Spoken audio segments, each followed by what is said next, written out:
สบายดีน้องละแนะนำตัวแน่นอนล่ะชื่อเจนนี่เด้ออายุจากปีแล้วอายุ18 ปีอายุ18 ปีโอ้ก็ถือว่าเป็นผู้สาวโสดเลยเคยแต่งงานบ่เคยเนาะเคยเริ่มผู้บ่าวอยู่บ่มันก็มีแน่แหละมีแน่เนาะเลยปัจจุบันเด็กยังมีอยู่บ่มีบ่มีชื่อว่าโสดสนิทเนาะเลยเป็นจังใดก็คือบ่มีคนมาล้มมาจีบ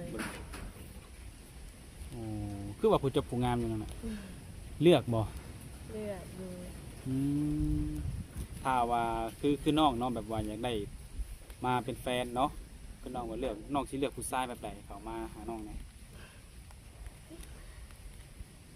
จักเด้เฮาก็จักสิว่าคือว่าบ่ฮู้ซ้ำว่าตัวเองมักแนวใดเลยป้าจังใดบัดนี้ฮู้หรือว่าบ่กล้าเว้าบ่รู้ว่าแนวใดก็บ่ฮู้เด้เพราะว่าถ้าเข้ามาลมกับถ้าดีหลายก็ลมถ้าบ่ดีเลยก็บ่ลมลมคนดีแบบว่าผู้ที่เข้ามาลมมาจีบนี่เป็นคนที่นิสัยดีเนาะถ้ามาแบบเว้าจาดีสุภาพนี่ก็น้องก็อาจจะลมนำได้เนาะคือน้องอายุ18 ปีเปิดใจในรอบนี้น้องสิจำกัดอายุผู้บ่าวไว้จักปีนี่บ่จำกัดเลยบ่จำกัดบ่ถ้าบ่จำกัดนี่มันก็สิมีเข้ามาเรื่อยๆเลยคันที่ว่าอายุสูงประมาณ60-70ไปน้องแหละได้บ่ไหวบ่ก็บอกวันใดบอกวันใดเอาสัก50นี่ได้บ่ซะอยู่ใน50ซะเนาะพอดีพองามเนาะถ้าว่าเกิดไปก็ยันว่าแบบจังได๋มันไปกันบ่ได้แบบมันอายุหลายเกินเนาะแบบว่าพอห้างพอหมายได้ซะก็สิลงนำได้บ่ลงได้โดยแล้วจุดประสงค์ของน้องในมาเปิดใจมื้อนี้จังได้แฟนซื่อๆบ่หรือว่าอยากสร้างครอบครัวอยากได้แฟนซื่อๆแต่ถ้าลมกันไปเรื่อยๆก็มีได้ก็ถือว่าบ่แน่บ่นอนเนาะนับแรกก็เริ่มจากคุณคุยเนาะครับสิเว้าแล้วก็ได้คุยกันลมหากันแล้วคบมาคือเป็นแฟนถ้าว่าลมกันไปคบกันไปได้ดนก็อยากสร้างอยากสร้างก็จังค่อยว่ากันตัวนี้เนาะโดยจะต้องเลือกอยู่ว่าเพิ่นต้องเป็นคนไทยคนลาวนี่บ่เลือกคนฝั่งใดก็ได้บ่โดยคือสเปคนี่ว่าบ่ได้เนาะแล้วแต่ผู้เพิ่นสิเข้ามาจีบเฮาเนาะถ้าเพิ่นเข้ามาจีบแล้วกันโดกันลมกันคุยกันนี่แบบว่าถือสตาร์กันเนาะก็อาจจะเป็นไปได้ในการเป็นเนื้อคู่เรื่องหน้าตานี่ก็ได้เบิดบ่สมมุติว่าคนบ่หล่อแบบคนแบบหน้าตาแบบบ่ค่อยดีเขามาจีบน้องก็สิล้มกับเพิ่นบ่ก็ล้มอยู่พอบ่เสียน้ำใจล้มพอบ่เสียน้ำใจจะให้หมักนี่ได้ซะให้หมักก็ล้มไปเรื่อยๆบางทีก็เอาความดีสนะใจน้องนี่แสดงว่าหมักคนดีเนาะหน้าตาดีนี่ก็มีส่วนอยู่แต่หลักๆก็คือบ่ให้ความดีดอกเนาะเพราะว่าอย่างการที่ถามแบบส่วนหลายคนที่มีอายุหลายเนาะมันก็ไปตามวัยเพิ่นว่าซั่นซะสิให้เป็นคือไปจนสิ78อย่างเงี้ยมันก็บ่คือแล้วเนาะหลักๆก็คือความดีเนาะปัจจุบันนี้น้องเจนนี่ได้เฮ็ดเวียกงานหยังอยู่บ่บ่ได้เฮ็ดที่ผ่านมาก็บ่ได้เฮ็ดเลยบ่อยู่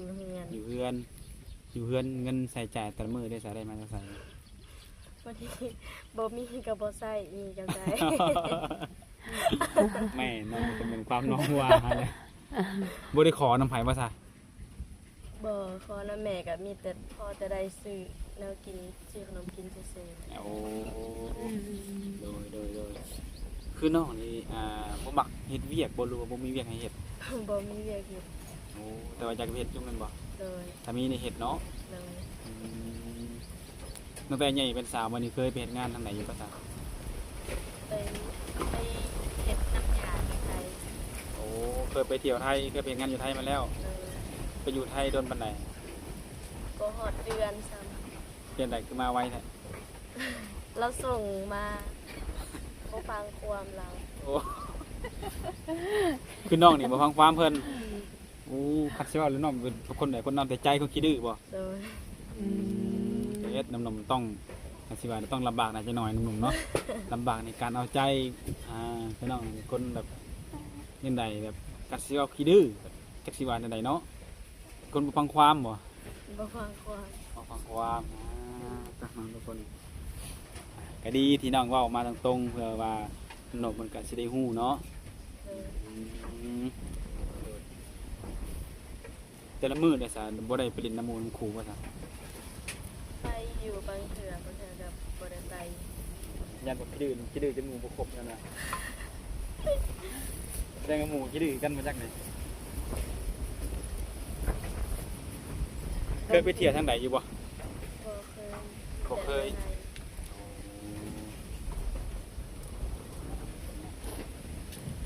เป็นเรื่องนุ่มๆเนาะผู้ที่เขามาจีบน้องทุกคนน้องก็คือว่าในคนคันชีว่ายังน้อยกับแมนยูอายุก็18 ปีเนาะ เลย เพิ่นก็บอกว่าเพิ่นนี่เป็นคนที่แบบว่าเอาบ่ฟังความหรือว่าคำว่าบ่ฟังความนี่เรื่องใดแบบยกตัวอย่างแบบว่าไปอยู่นำเพิ่นใช้เฮ็ดเพิ่นห้ามหยังจังว่าบ่ฟังความเพิ่น นะคะไปลิงที่ อืมโดยทุกคนเนาะคือว่าทางน้องพนมาเนาะแล้วน้องเจนนี่เนี่ยจะมีพี่น้องกันจักคนปัจจุบันเนี่ย มีหลายคนอยู่ โอ้มีเอื้อยมีอ้ายมีน้องอยู่สิบ่ มีแต่นาสาวแต่นาบา อ๋อน้องเจนนี่เป็นลูกคนที่เท่าไหร่ของพ่อแม่เนี่ย ลูกคนที่หนึ่ง ลูกคนที่หนึ่ง เลย อ๋อพ่อแม่เพิ่นประกอบอาชีพหยังพ่อแม่เนี่ย เฮ็ดคล้ายข้าวปุ้น น้องบ่ได้เฮ็ดจอยแม่บ่ซั่น เฮ็ดซอยอยู่บางมื้อบ างมื้อเนาะ เออ แรงเป็นมื้อที่ดุบ่ได้ดุเลยเฮ็ดซอยเพิ่นมันบ่อ่า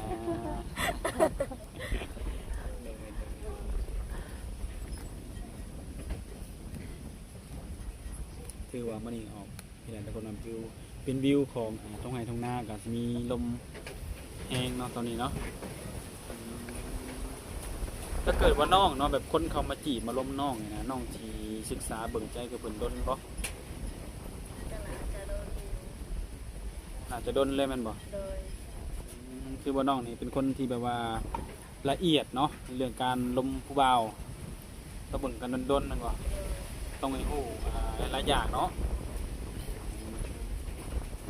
แต่ในกรณี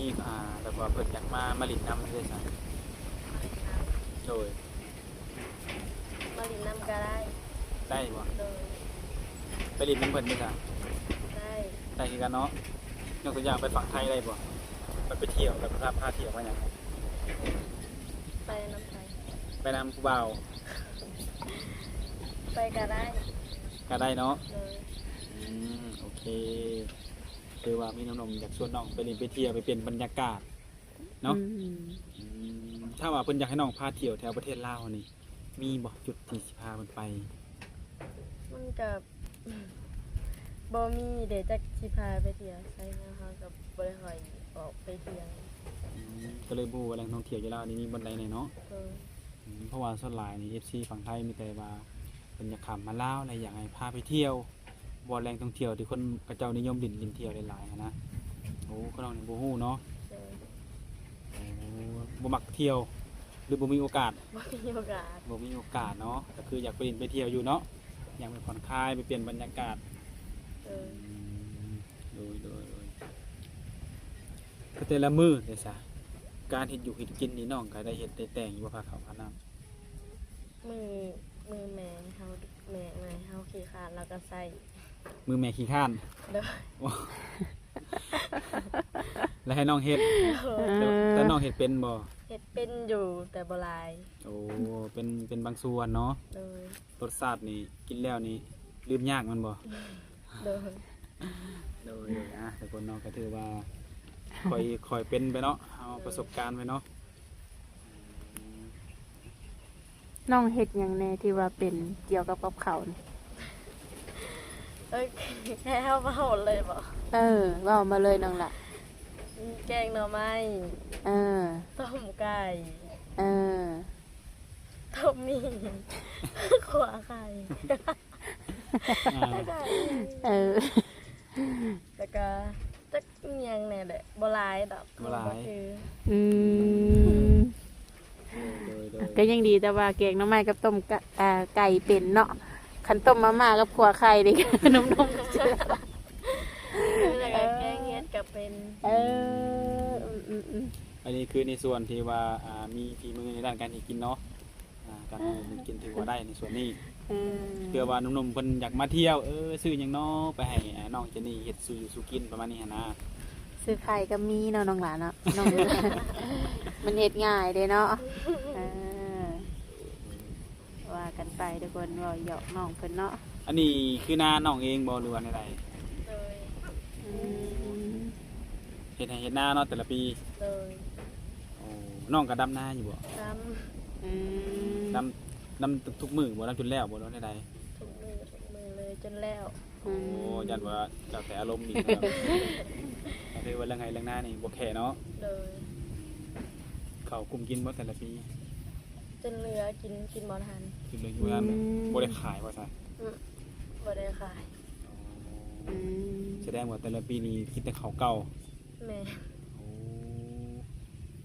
เป็นไหนเพิ่นคือบ่แบ่งบ่แบบบ่ขายนะ จากเด็บหูน้ำลาวมีแต่เฮาสิลักไปขาย มีแต่น้องที่ราขายบ่แท้นี่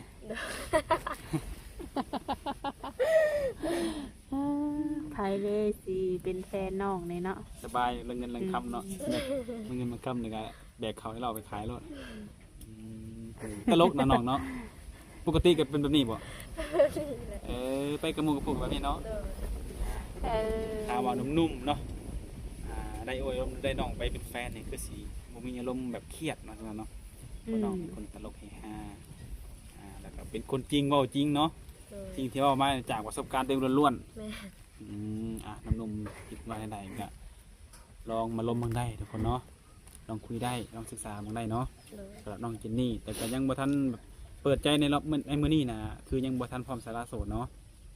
อืม คืออยากได้แฟนก่อน แม่ ลมกันไปเรื่อยๆนั่นแหละจนว่าเบื่อกับการเป็นสู้เป็นแฟนเนาะจึงมาเป็นคู่ครองหรือมาเป็นสามีภรรยากันเนาะไปดูนั่นทุกคนถ้านุ่มๆเนาะสนอกสนใจน้องเจนนี่เพิ่นอยากติดต่อนี่ติดต่อน้องได้ทางไหน ทางไร มีเป็นไลน์บ่ ทางไลน์เนาะ เป็นเฟซคือว่าWhatsAppเป็นอย่างนี้คือบริลินมันบ่ ได้ยินอยู่ ยินอยู่ อืม ถ้าน้องหนุ่มอยากได้นี่ให้ได้บ่ ได้ โอเคเนาะสะดวกทั้งใดกะทักทายทั้งนั้นเนาะ แมน คือน้องนี่ก็คือในช่วงนี้ก็คือสิมีเวลาลมหนุ่มๆอยู่ดอกเนาะหมาน้องบ่ อืม มีจักโตนี่เรือนน่ะ มี2ตัว 2โตโอ้มีเป็ดมีไก่บ่น้องอยากมา มีแต่ไก่ มีแต่ไก่ อืม ถ้าผู้บ่าวมาต้มให้กินได้แมันบ่ ไก่ปอ ไก่บ่ เออ แสดงไงอันสิมานี่ก็มาตอนช่วงกันถ้าพ่อบ่อยู่แล้วเนาะ พอได้ลอย สิกินได้ติเออ หยอกแซวเพิ่นเนาะโอ้เพิ่นเลี้ยงบ่ได้เลี้ยงไว้ขายบ่เด้อได้ จากน้ำเพิ่นเลย หรือว่าเลี้ยงแบบไก่ตีไก่ชนบ่ เลี้ยงไว้ต้ม เลี้ยงไว้ต้ม อืม ถ้าว่าอยากต้มก็ต้องขออนุญาตจากทางพ่อเพิ่นเนาะต้องขอจากเพิ่นก่อนแม่นบ่ เลย โอ้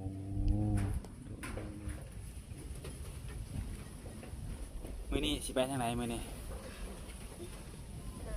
หนังดิบแท้เงิน นั่นเดี๋ยวนี้ เลย ผู้บ่าวนำบ้านนี่นะบ่มีไผมาจีบน้องบ่ บ่มี บ่มีบ่ หรือว่ามีอยู่แต่บ่ถึกใจน้อง มันบ่มีเลย อืมเอาเวลาน้องออกข้างนอกได้ซ้ำบ่มีผู้บ่าวแซวแน่นะ ก็มีอยู่ แม่บ่มักบ่ แซวก็มีแต่คน คนแบบใด คนบ่เป็นตา เออ คนตาเนาะมีแต่ดังนะ คนบ่เป็นตาว่ะแบบไรอายุใกล้เคียงกัน หน้าตาเพิ่นบ่รอ คิสิแม่นเนาะ มีแต่พวกเขตเนาะ เด็ก เอ น้อง อ เป็นได้แบบ ผู้บ่าวแบบใกล้ๆบ้านนี่คือบ่ถึกใจเนาะ แม่น บ่ถึกตาเพิ่นว่าเป็นแบบไหนแบบทรงแบบย่างก็ใส่หมวกกันน็อกย่างจังซี่บ่ แม่นแล้ว แน่นั่นบ่ เลย แม่นซื่อ เอ เพิ่นเนาะ อ เย น้องบ่ถามนะว่าเป็นหยังเพิ่นคือบ่ถอดออกไหน บ่ย่าน ย่านเจอแต่แบบนี้แมันบ่ เด้อ แบบไปตลาดไปงานบอกงานบุญก็ใส่กันน็อกแมันบ่ เด้อ เออเนาะ มันสิมีชื่อมันนะเอิ้นผู้บ่าวทรงหยังกันนี่นะ ว่าสงสาร ว่าทรงสร้างมักผู้บ่าวทรงสร้างนี่ บ่มัก ตัวนี้ ตะกี้มักอยู่แต่เดี๋ยวบ่มักแล้ว โอ้เคยมักอยู่เนาะ เด้อ อืมตอนหมักนะเห็นแล้วเป็นยังไงตอนจังหวะหมักหึ จากนี้ก็มันก็มีคนรอนี่ โอ้แสดงว่าคนรอ แต่พอใส่กันหนอกนี่หมดเลยความรอเนาะบ่เห็นเลยมันบ่ บ่เห็นได้เป็นบางความรอ ดูคือตอนนี้นะมันสิมีการเปรียบเทียบเรื่องผู้บ่าวยุคกูมือเนาะคือน้องว่ามันมีทรงสั่งทรงเอนี่นะ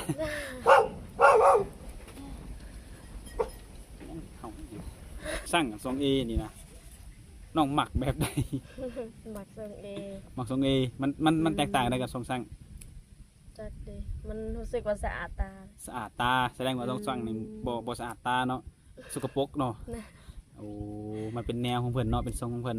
เลย บางคนก็มักทรงสั่งเด้บางคนนี่แบบใส่ส่งใหญ่ๆแบบย่างแบบเฮ็ดอย่างกันมาตรวจ แล้วก็ใส่หมวกกันน็อกเนาะ เลย แล้วก็อองทงน้ำแม่นบ่เนาะทุกคนทรงเอได้ซะมันเป็นได้ใด ทรงเอ มันจังหวะสะอาดตา เอาเขาใส่ส่งแบบสะอาดตาใส่สุดสะอาดตา ขาเด็บขารีบๆเนาะ แมน อันนี้คือเว้าจากกับเจ้าฮิตกันในโซเชียลตัวนี้เนาะเขามักเปรียบเทียบกันเนาะคือน้องนี่ก็ถ้าว่าเลือกได้ก็บ่ทรงเอ เลย แต่ถ้ารุ่นใหญ่สุภาพนี่ทรงสุภาพได้บ่ ได้ ก็สิใครกว่าทรงสั่งเนาะ แมน ทุกคนก็เป็นคำถามที่5เนาะเพราะว่าน้องเป็นกับคนตลกแต่คือความเป็นจริงแล้วในการน้องที่มาเปิดใจนี่เพิ่นก็ยังสู้ได้แฟนนั่นแหละเนาะครับอะไรยังพูดว่าน้อง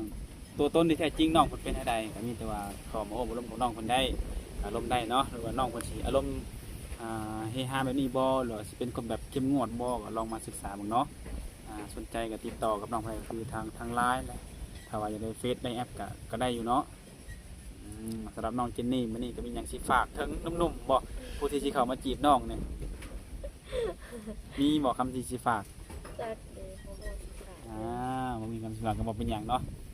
ฝากใจไปให้เพิ่นก็ได้เนาะน้องละ โดยก็มีแต่ฝากหนุ่มๆให้เนาะก็เข้ามาจีบเพิ่นได้เนาะทุกคน สำหรับว่าทรงสั่งนี่ก็บ่ต้องทักมาเนาะ พักก่อน ฝากก่อนพุ่นน่ะ โดยโอเคเนาะก็คือขอบใจทางน้องมื้อนี้เนาะที่เสียสละมื้อนี้เนาะมื้อนี้เอาสำนี้ก่อนมื้อหน้าคือว่ากันใหม่เนาะ โดย สบายดี สบายดีน้องละ โ